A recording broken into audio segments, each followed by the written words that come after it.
scarf, humiliate them, run it in the press in Iran. You know why they do? Because they know they can. Because you have a president that just cut a deal with them. A president and John Kerry that's thanking them. Yeah. And saying, oh, well, the deal we did with them is what led to better relations. This is grotesque. This is grotesque. But it leads to this sort of aggressiveness. This is why they fire rockets right by our ships. And then you got a president that on 10 separate occasions has apologized for America. Apologized for the United States on 10 separate occasions for being arrogant, for telling people what to do, for X, Y, and Z. This is absurd.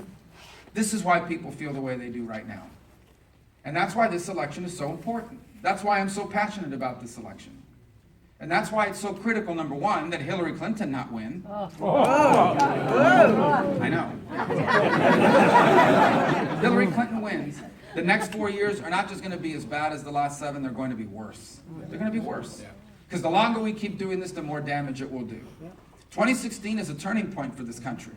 If we don't get this election right, we may not be able to undo some of this damage. By the way, as I said last night, I believe this. I've said this before. It's not new. She cannot be commander-in-chief. She's disqualified from being commander-in-chief. She doesn't know how to handle classified information. She doesn't.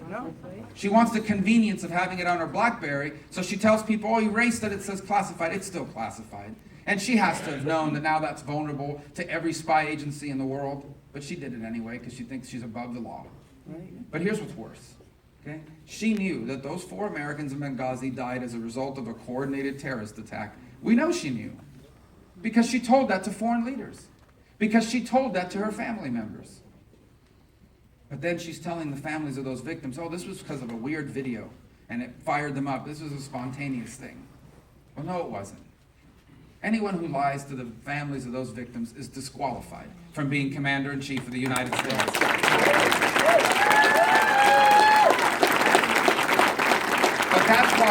But by the way, we can't just elect any Republican. Okay, now I don't like to attack fellow Republicans. I don't, and I like every single one of them. None of them is a socialist. As I said last night, none of them is under FBI investigation. I don't want to do anything that makes life easier for Hillary Clinton to win. But I do think there are differences. And those are important because the damage Barack Obama has done is so extensive that our next nominee cannot be someone that supports his agenda or any piece of it that is damaging to this country. And so we do point those out. You know, one of the things the president's going to do is nominate Supreme Court justices. This is maybe as many as 4. Okay, and we need to appoint Supreme Court justices that understand that the Constitution is not a living and breathing document. It is supposed to be interpreted and applied as originally intended. And so that's why last night, it's one of the parts of the debate, Governor Christie and I got into something over some differences we have of opinion. One of them was about justices.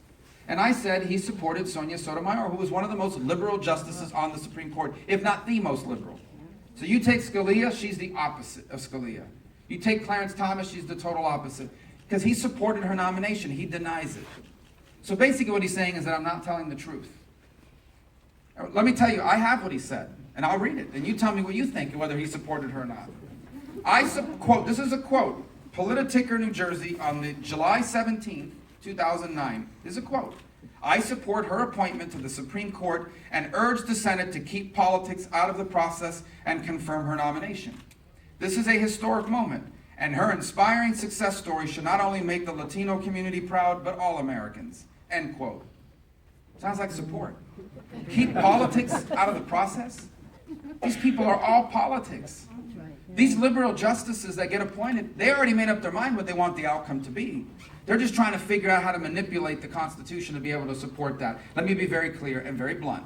When I am President of the United States, we are not appointing justices like that to the Supreme Court.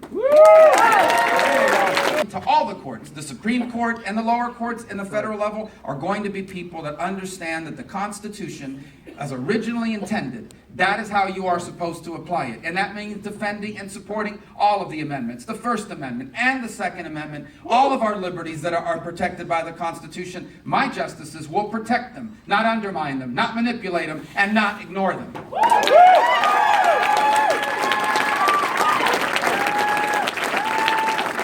We have a lot of work to do. On my first day in office, the first thing I'll do is take the oath. Put my hand on the Bible, my right hand in the air. I'm going to swear to protect, defend, and uphold the Constitution. Unlike Barack Obama, I'm going to actually mean it.